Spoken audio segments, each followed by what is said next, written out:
Hey everyone, Joe here. Welcome to part 21 of the Audacity Accelerator course. In this part, we're going to go over what you've learned in the course. I'm going to share with you something that you can download for free that's going to improve your workflow to help you with Audacity going forward.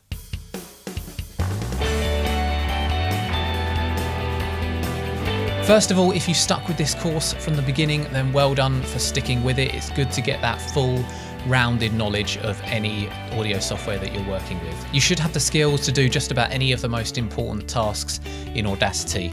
And also, if you decide to move on to another DAW in the future, your aptitude with Audacity is going to help you to do that more easily.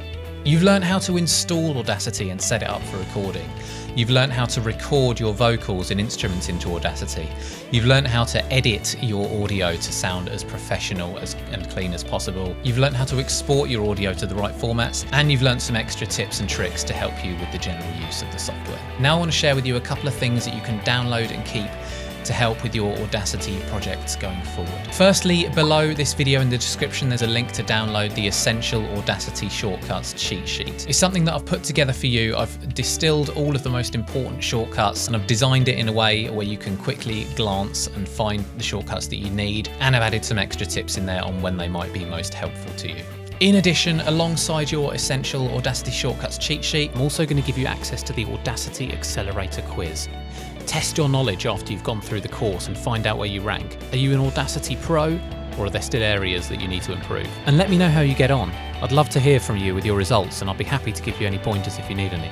I've also added some links below on where you can get more information about Audacity, where you can find out about the latest versions. And to finish off, I just want to say thank you so much for joining me on this journey.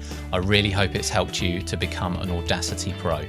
I'm not going anywhere though, so if there's anything that you're still unsure about, then just leave a comment below, or in any of these videos you can direct message me and I'll do my best to help you out. I can even add extra videos covering Audacity in the future if you feel like there's something that I've missed out. Next week we'll be back to the regular schedule of one video every week. Every Tuesday I upload a video to help you to record, edit and mix your music. And I do throw in the odd bonus video as well. So hit that subscribe button so you don't miss out, and let me know in the comments section below, what have you been working on Audacity? It'd be great to hear some of your finished projects. And as always, thank you so much for watching, and I'll see you next time.